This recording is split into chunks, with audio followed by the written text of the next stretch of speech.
Hello, everyone. Hope you guys doing well. So today we have another Bathrobe live. This time, not at home.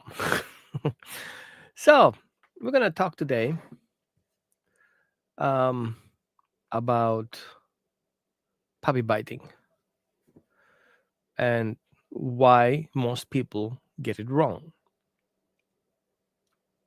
Yes, you heard it right. We're gonna talk about puppy biting. You know, there's little, lightly tiny sharks that go after your face, your ears, your hair, your legs, your pants, your shirt, your sandwich, those kind of dogs. And we will talk about why that's normal, how to respond, what it is, and why it's there, and what it looks like, and what it usually is. So it's a good time to subscribe and like. And of course, you're welcome to share unless you are resource guarding your information. And I promise you're going to learn a lot. And even if you know things, I'm sure there's something in there that you have heard, but at least now you get confirmed. So, welcome to Bathrobe Live and welcome to Why Puppies Bite. Let's break it down a little bit from the very base. What do we see? We see a puppy that's exciting, that's frustrated, going after us with an open mouth, like a little shark. And let's be honest, how do we feel about that? I mean, it's okay if your puppy is small, like a tiny puppy. It's kind of like you can handle it.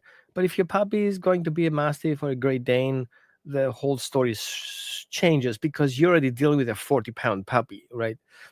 And so when we're looking at that, we recognize that we are in a victim state of mind. Puppies attacking us. And the first thing we're going to do, obviously, is defending ourselves. But let's pause here a little bit. Because if we're going with that mindset of defense, would we do that with a baby? A baby that grabs our hair and like, "Mommy, I love you," and doesn't say that because it cannot speak yet, but you get the point here. What do we do there? What's wrong with defending ourselves from a young child that grabs our hair? I mean, the whole idea of defending ourselves over a baby is kind of like, what? Right? So let's hold that a little bit because it's important to go back in that mindset. If we deal with a puppy that's young, doesn't have any experience, doesn't trust us yet, is just being adopted, or even is being a couple of months in a house, it's still a puppy. So let's put that in a framework. We're dealing with a puppy that has no clue, and we are here as a surrogate parent to help the puppies learn from those things, right? So, but the first question is, why is my puppy biting? So instead of going to this mindset of, oh my God, my puppy's biting, he's going to kill my family tomorrow, into asking the questions, why? Now, what are your thoughts about why a puppy will bite? And we're going to analyze that, but I'm curious to see what's the level you guys are thinking about. We will talk here. And for those guys who don't know me, I'm a holistic trauma informed behavior consultant. I specialize in dogs and trauma, and I've dealt with dogs professionally since 2009.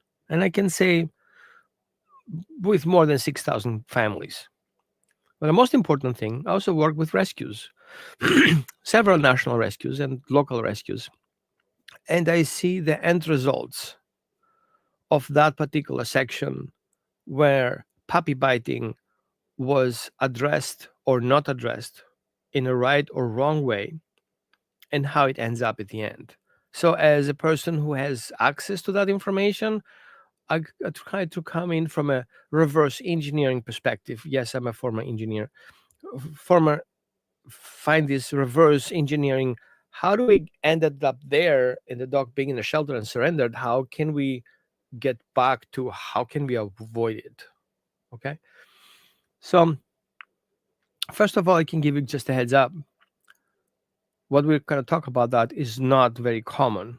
So there are kind of new concepts that I would like you to pay attention and kind of open your mind about that. And of course, you can always ask questions in the comments. I'm happy to address them, all of them, in logical sequence. So first of all, let's clarify. Biting is an expression of feelings. Let it sit in for a bit. Biting is an expression of feelings. So when puppy bite, they express how they feel: excitement, frustration, confusion, overstimulation, hunger, fear, right? So we can see biting as an emotional communication tool, right? In biting, I would also include snapping or even coming up with open mouth. So see, those things are kind of connected in our conversation today. So in other words, biting is an expression of what happens inside. Let's put that into kind of like your first data point. The next thing I want to look for is mouthing and biting is of course development development developmentally normal. It's not a normal word, so forgive myself. Okay, so we have to see that puppies and their mouth are being used just like we use our hands. Like we want to pick up our glasses, right? We open the box and we take the glasses out. What the dog will do will try to grab his mouth and try to get it open with his paws holding it, try to get it open to get what's in there with his mouth. So think of those mouths being used as a hand. Biting, right? But let's hold that a little bit because it's more important to recognizing that concept of dogs use the mouth as hands. Because from a puppy's perspective, it will see our hands being like a mouth. You see that part? So when we see the dogs explore and interact with her mouth, chewing, licking, nipping, grabbing, right? We do the same thing too. We're petting, we're grabbing, we're cleaning, we do things with our hands. So, from a dog's perspective, you will see that from a naive mindset. Hands do the same thing a mouth does. So, if we wouldn't have hands, we would do the same thing with our mouth, just like they do. Therefore, dogs will make the assumption that you do things with your hands as the puppy does this with his mouth. So we learn that puppies learn from observation and imitation, which means if we do things with our hands, they will very likely do this with their mouth. Let it sit in a little bit. So if you grab your glasses and put your glasses on and you do things with your hands, your dog may like to do that too. You guys have any questions so far? So the next thing I want to look for is sometimes, usually, puppies bite because they're hungry. Okay, think hangry here. Think me driving an RV, hangry, trying to find a parking lot. Yeah, and the hand goes on a honk, and my hand goes outside the window. And yeah, you don't want to be next to me at that point trying to find a parking spot while I'm hangry. But also, you don't want to be next to me if I'm hangry and there is a sandwich on the table and has my name on it, or a coffee mug with my name on it. Yeah, that's resource cutting. That said, we have to recognize that the easiest way to address usually biting, snapping, is to make sure our puppies get enough food. Now, hungry puppy mouthing and barking comes in with a different dimension, which means usually puppy express their feelings also because their lack of support. So if we don't meet their needs, they will more likely bite, bark, and snap. Which we can say the reason why is because usually puppy with low blood sugar, they can make irritable, franky, snappy. And so, of course, we're going to notice, and I'm sure you did already, but didn't make the connection, or maybe you did, or somebody told you that paying attention to the sequence, we're going to find out that puppies are more mouthy around feeding times. Now, here's the key: we usually don't feed them appropriately. So, young puppies between or under 6 months or 4 months, I would say, should eat at least 3 times a day. Now, because the belly is little, slightly tiny organ that's not really up to speed yet. So it's an organ that comes in and process food and stuff like that. You know what it does. But then, when there are not enough nutrients in that food, then the puppy will be hungry and hangry. Even though you have a full bowl of food in front of you and you don't get your nutrients you need, like eating junk food, then your body starts being dysregulated, which means at some point you'll be upset. So I would recommend to feed the puppies a healthy in nutritional mindset, happy, healthy puppy food. And even though you read the instructions and see exactly how much they tell you to feed the puppy, some breeds need more food than that because of the metabolic system. So you want to make sure that you feed species and breed appropriate and age appropriate. And for that, likely a holistic or integrative veterinarian will be able to help you to establish that amount of food that you should feed your puppy. If you guys have any questions, you're welcome to comment. Make sure you grant StreamYard permission to use your name.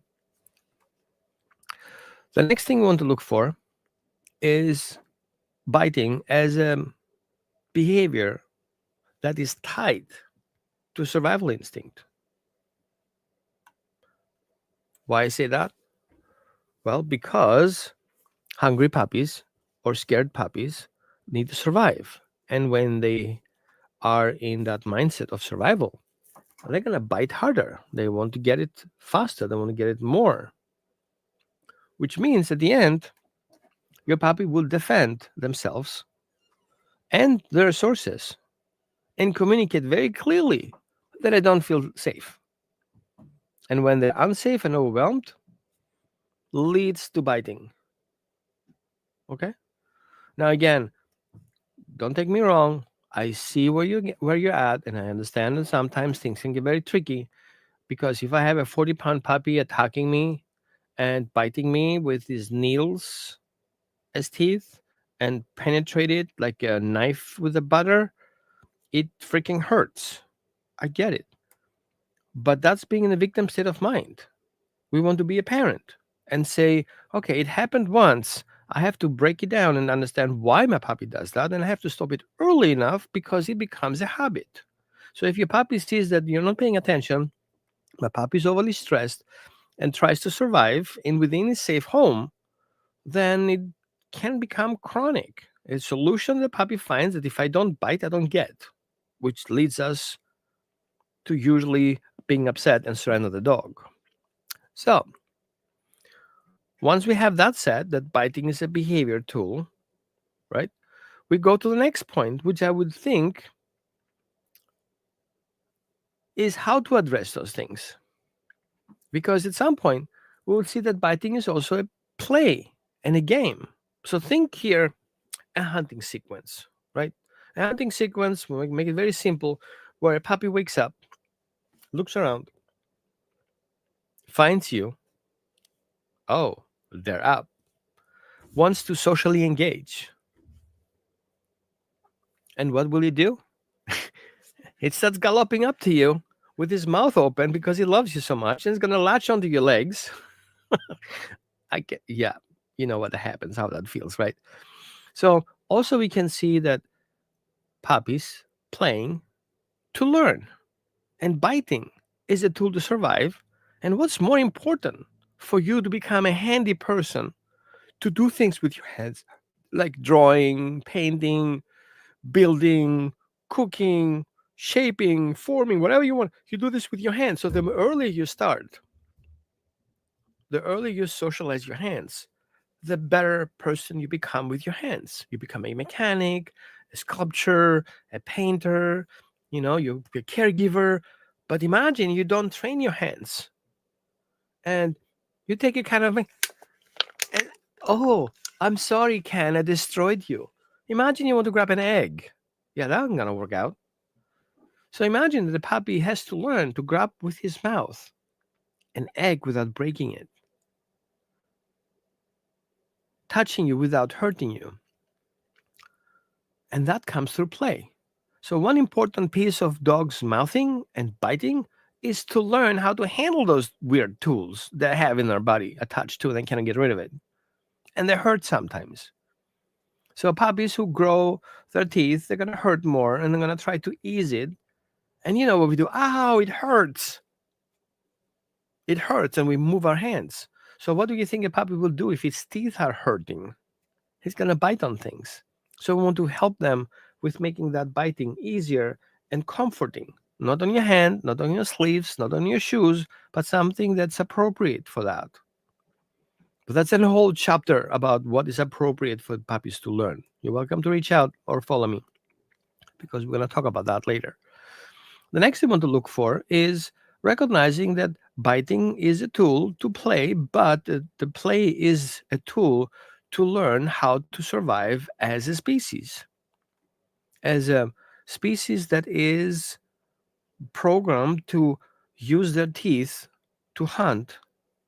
So, going back to my hunting sequence, the puppy wakes up, orients itself, then locates you, and then chases you, and then grabs you, and then shakes it, and then kills it, and then dissects it, eats it, sleeps over it, and the next day in the morning does this whole thing all over again. So the hunting sequence, in simple terms, is a natural thing that dogs do. When we have pets in our home, or breeds specifically bred for certain things, we have chipped off this hunting sequence in a shorter sequence. A herding dog. What would a herding dog look like in his hunting sequence? Waking up, orienting, stalking, chasing, eventually biting, but not killing, not dissecting, and not eating it. So we had to bred it out. So some dogs, because of poor breeding practices, that hunting sequence is not really established or is being faded out because they add more information. We want a cane corso to also be a guardian breed, which it is, but we want also a hunting breed, which it is. We want to add more things, bigger, stronger, but we add mixes in without really being aware of what exactly we're mixing in. Okay, just because I want a white coffee doesn't mean I have to put paint in there. I use milk. Well, somebody who doesn't know that will say, I want the white coffee, going to put white paint in it. Yes, some people are very naive, trust me. So, looking at a genetic predisposition of a dog to go into natural behaviors that are directly connected with biting, and we recognize this puppy has these tendencies to everything that moves gets chased and bitten on, we have to kind of put some brakes on and get some help because that needs specifically designed approach to help the puppy feel safe while we educate the puppy to change his mind or his feelings about certain things.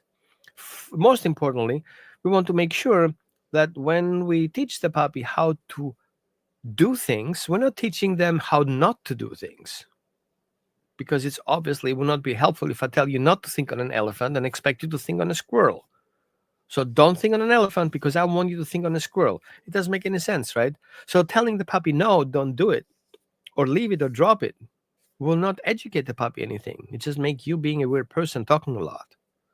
So getting back to that, I would say we should make sure that once we recognize that our puppy does have a tendency to do certain things that we don't want him to do, we need to teach them alternative things to do instead that are in alignment with those natural drives. So, a puppy who wants to chase, we don't want him to chase your pants. We want him to chase something particular that's more rewarding than your pants. But because we are smart parents, we're going to say, well, if my puppy is triggered by our pants, which are floating around like flags, that's me and my bathrobe, or, don't let me take off my bathrobe to show you, but the thing that you tie your bathrobe. If your puppy goes after that, then we want to make sure that you don't have that unless you're prepared for it.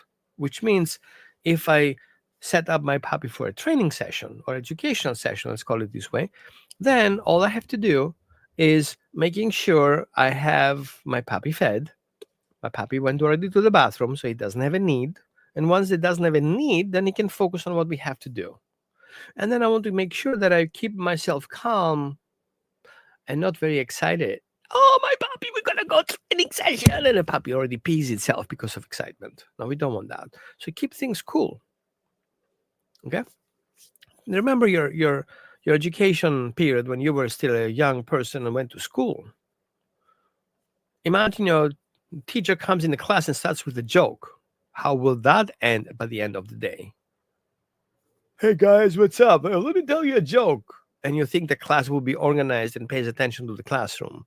You can always put a joke in there, but if it's appropriate, don't start loose and then try to tie it up. It's rather to be tight and loosen up later as you see things are going smooth. So similar with puppy parenting, we want to make sure the puppy understands that you're not source of excitement, which can lead to anxiety. You're a source of calmness. Around you, a puppy feels safe.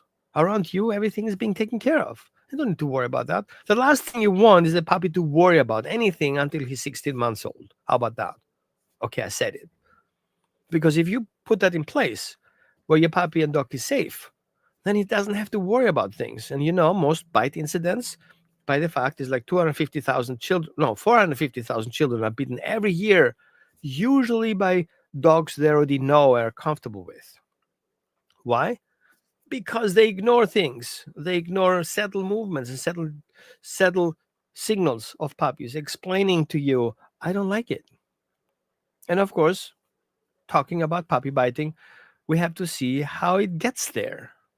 What does my puppy show? First of all, we have to recognizing that a puppy that's excessively biting, it usually points out to overstimulation, exhaustion, lack of rest, lack of sleep, hunger, right? Or need in any ways. And they're flooded with all these environmental triggers.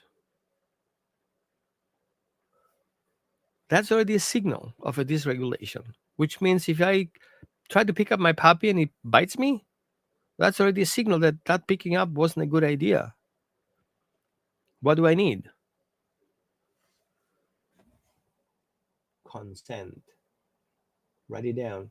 Take a marker. Write it down. I'm taking a pencil. Write it down in your arm. Consent. And stick it up here. So every time you see it in your mirror, you see a big consent image on it. Sorry, I have to be very intense because it's very important. Most of the children and people are bitten by dogs. It's because of lack of consent. And of course, some people will kind of turn their eyes backwards. Sorry for that your eyes will be hurting. But yes, dogs use consent. But we don't pay attention to it because we have all these excuses. Well, I have to pick him up. I have to take it out of his mouth. I have to do this. No, you don't have to do all these things that not coming with consent. And you don't do those things without educating your puppy earlier. So you're going to have to take something out of his mouth. Or you have to save your shoes and you save your glasses and do anything that you have to do with your puppy. Just because you know that you have to do it at some point, you have to educate your puppy that that is going to happen and this is what it would look like. So if your puppy is knowingly and guarantee is going to get something in his mouth, right? There are little vacuum cleaners, whatever's on the ground is going to end up in their mouth. At that point, you can start educating them that if you come up to them There's likely something happening that's better than what they have right now, right? So, of course, you're going to leave something on the ground, which you're going to pick it up like a paper. But papers are boring. They just have a certain flavor of paper. Okay, don't get me down to the analysis. I used to work in a paper factory. So that boring flavor of paper can be replaced with an amazing flavor of sausages. And of course, if we show the puppy that sausage, and your puppy definitely would get it what you have in your hand, it's gonna spit it out. Okay, well, you got it. You get the message here, right? So if you offer your puppy something that's more of a value that they have, then your puppy will win something that's of high value that you have to offer. And yes, I get it. How many times have you grabbed something from your puppy's mouth, like a chicken or a bunny or whatever he found out in the yard that's even better than what you have? That's a crisis.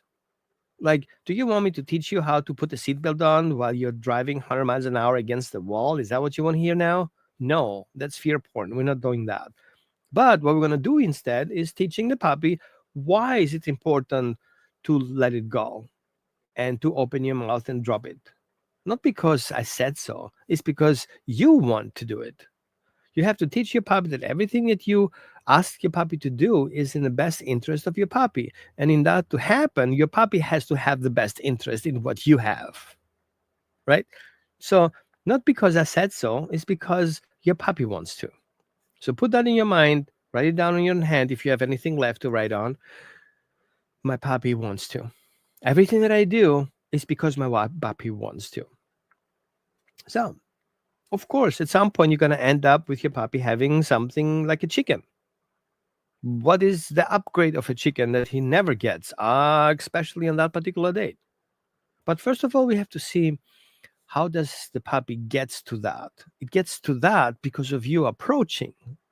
So, from a trauma-informed perspective, the first problem you're going to face is your puppy seeing you coming up when your puppy has something in his mouth. Like, how would you feel if you see a guy or a person with a hoodie around your car? You look out the window and you see the guy or a person, sorry, with a guy, could be somebody else, with a hoodie around your car, and you start knocking at the window, like, what's up? What do you want? They're like, oh, I'm just checking you. You know how that's going to end. If you see a second time and a third time coming in, what would you do next? You're going to act accordingly, aggressively. You're going to call the cops, you're going to pull your gun, whatever you're going to do.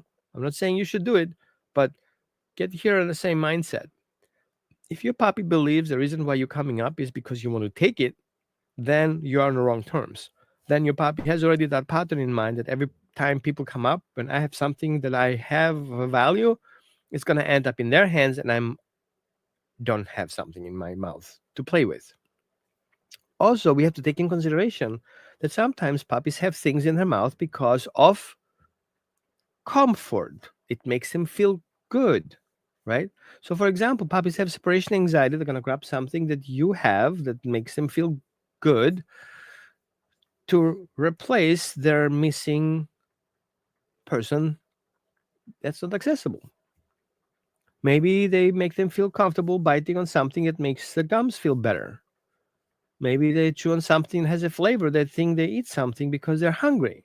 So you see, if once the puppy has a reason for that, having something in his mouth and biting, then we have to take in consideration that we have to first address the issue before we take things away. And so if your puppy eats and wants to chew and bite things because he's hungry, well, how about you start with food first before you take it away? And my next question is, how did this puppy end up being hungry? Which means, who failed here? I'm not saying you failed, because sometimes we're being lied on. Sometimes we think we feed healthy food, but in reality, we don't. We just fall for the lie. I think we should pay attention to feeding your puppies more often. So, we have addressed that too. The signals and the signs. We have to pay attention to the root cause. So, the puppy is not bad. The puppy has a need. The puppy is not bad. The puppy is hangry. The puppy has a medical underlying condition. So the other thing we have to look for is can see it coming. We know when the people coming in the house, the first thing is we're gonna do is gonna go after the people and bite their legs. Okay, it's not feeding time, but the person comes in. I cannot leave my person being outside of the house. I have to do something with it. Yes, great. So here's what we call redirection. So redirecting and co-regulating is what they're looking for. And don't fall down into the control mindset. Oh, I'm gonna use that. I'm gonna use this. I want my dog not to do this. Don't teach your dog what not to do. Teach your dog what to do. When you get excited about the doorbell, ding dong, what do? We redirect the puppy to a safe place where they can wait for good things to happen, right? And when the puppy feels safe to do that, because we have trained it already for a long time, then we're gonna go to the door and open the door and let the problem come into the house where your puppy gets frustrated and upset. Make sense? So you want to see for the outlet and a safe way for your dog to transverse that feeling of anxiousness or fear or hunger into something more productive, healthier, and safer for your puppy. So your redirection should be cooperative and collaborative rather than eroding and painful. And I know it's a easy grip to grab the spray bottle and the shake can, but trust me, it's not going to work for long. The other part that's very helpful for puppies to stay away from biting is to have predictable their routines and safety. So if your puppy doesn't feel safe and there is no routine in place, your puppy is more likely to bite. That's why it's important to have a routine. So if your partner leaves the house and you expect them to come at 5 and they don't come at 5, then you're upset. If somebody tells you is going to do something, that would be me going shopping, and I don't bring what you ordered, that would be me forgetting things, then you're going to get upset about it. But if it's a routine, that's bad. It should be a ritual. Every time I go shopping, I will have my list in my hand and I will go shopping according to my list. That's consistent. So therefore, the one who gives me that list feels safe that I bring that list back home with ingredients, like with food and stuff. So the puppy needs to know that he has your back and needs to know that he's going to feel safe. No matter what you do, no matter what's going to happen, everything's going to be safe. That's another chapter we're going to talk about that. So stick around. Not today, one of our next bathrobe lives. Then we need to give your puppies a gentle feedback because that builds trust. So instead of yelling no and leave it and drop it and no, and some people use even shock collars on puppies, that doesn't do anything. And let me tell you something from experience, and it's not my idea only. Yelping is not going to work. It works on adult dogs who know that yelping means, but not on a puppy, because then a puppy is going to agitate. And you know what agitation causes? More biting. And you don't want to do that, don't you? So instead of yelling and yelping, which I have to admit I have done it and I have to sometimes fix myself, we have to pay attention to redirecting rather than yelping. Sometimes playing dead is more effective than yelping, because if your puppy does it because it's exciting and it's engaging, so you're reinforcing it, stop reinforcing it. And what we usually do, we push the puppy away, we keep the puppy up, we yell at the puppy, we push his nose. Some people get even worse, they kind of squeeze their mouths. What the fuck? Don't hurt your puppy because you got hurt. Don't be violent because a puppy accidentally bit you, because they don't do it on purpose. They don't want to kill your family. They're puppies. So instead of yelping and screaming and putting a puppy on timeout, be unavailable to be bitten. But before you are unavailable to be beaten, making sure your puppy doesn't express his needs. Right? And then before you feel like you're done meeting your puppy's needs, make sure your puppy doesn't have a particular drive that makes him to bite more, even if they don't have, theoretically speaking, a need. It's a internal motivation. Other thing that you have to pay attention is the environmental factors. What's going on in my puppy's environment? So if we have a behavior consultation, for example, the first thing I'm gonna try to understand is what's happening around the puppy. Who is involved? Kids involved, the cat, the dog, another cat, the neighbors, the families. Is your house an open door kind of concept? People come in and out, right? Is the puppy exposed to other animals? That makes me clearly figuring out in what category we're dealing with. What stresses your puppy out? What makes your puppy more resilient will be our first goal. How do we make the puppy feel safe in this complex human built environment that's definitely not dog friendly? Okay. So the next thing I'm going to ask you likely a question is about your nervous system and your feelings about that. If you're an anxious person, a very upset person, you have anger management issues, been there, done it. I have ADD. Sometimes I get ADD rage, and if a dog barks, I get very upset and frustrated. If I cannot control my temper, it's going to affect my dog. And if it affects my dog, I need to know how can I not affect my dog? Why it's my dog being the punch bag for my feelings and not being a safe person around my dog, even if I have weird feelings.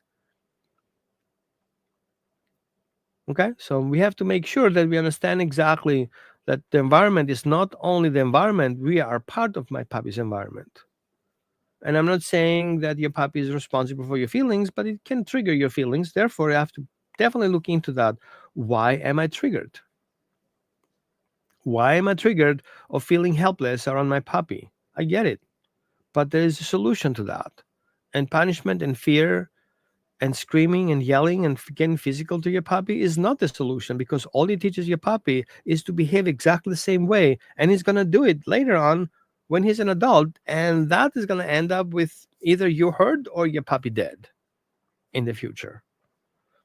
Likely, very likely, at least surrendered, very, very likely. So avoid startling your puppy. Avoid trying to set your puppy up so you can correct him, like leaving the garbage bin open so puppy can go in there and grab something for it. And when you try to get it out, it's going to bite you. And then you set him up for correction, putting a mousetrap or something like that on top. That only creates more problems. So you see how biting for the puppy has so many roots that we have to look attention. And I know some people are very smart about things. They think they are very smart. They start dealing with puppy biting as a choice. So the puppy has a choice to bite you. Therefore, he chooses to bite you. Therefore, you have to punish your puppy for choosing to bite you. So choice equals punishment. Wow. That's like saying God creates the world, and the world are even atoms, and God is responsible for the atomic bomb. Great. That's a simplification, it's no other. So whoever thinks that correcting a puppy using force, punishment, or any type of correction is a smart choice, these people are dangerous. Put my name on it. Because all you're going to cause is more stress, more reaction, and likely more biting. Of course, I forgot about that. If you punish your puppy enough and you scare your puppy enough to the level of peeing and pooping out of scare and fear, then obviously your puppy will completely shut down, and then you have a shut down puppy that doesn't do anything. Great.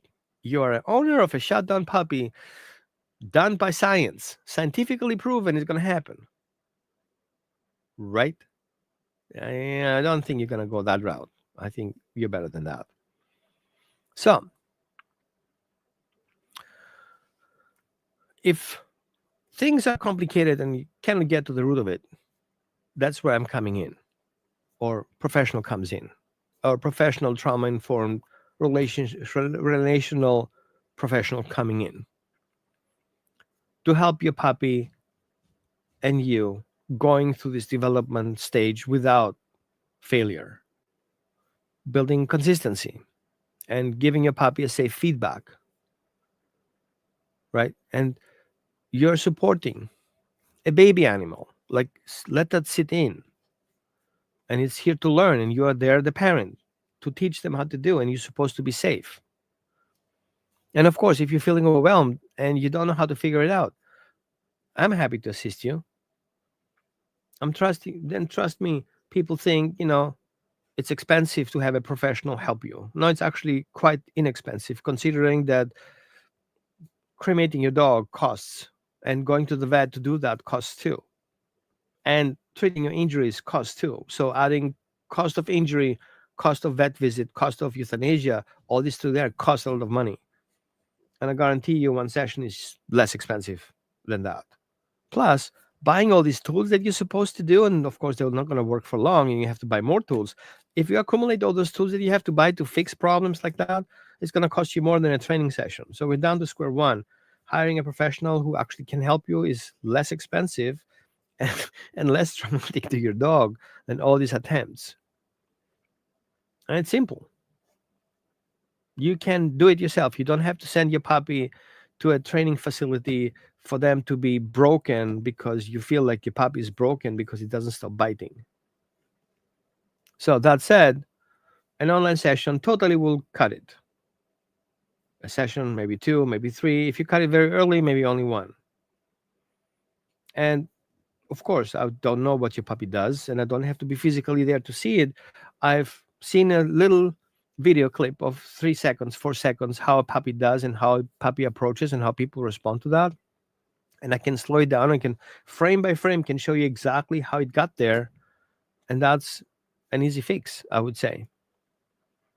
Because then once you see it, you cannot unsee it. If you see your gestures, you will not be able to unsee it. I remember a case not long ago where kids come to the house and the grandmother had a dog, was a mastiff, and the dog jumped on the peepees and hurt the children coming in the house. Of course, everybody wanted to get rid of the dog because mom would not bring the kids to the grandmom because of the dog. And of course, that's a drama. I want to see my grandkids, and my daughter says, no, I don't want to because of your dog. What are you going to do as a grandma? You're going to get rid of your dog. What you do, right? But what we help the children recognizing that you can help your dog, maybe 1 or 2 sessions, get them on the same page, and help your dog at the same time, figuring out what to do with those wild kids coming in like a typhoon, hurricane,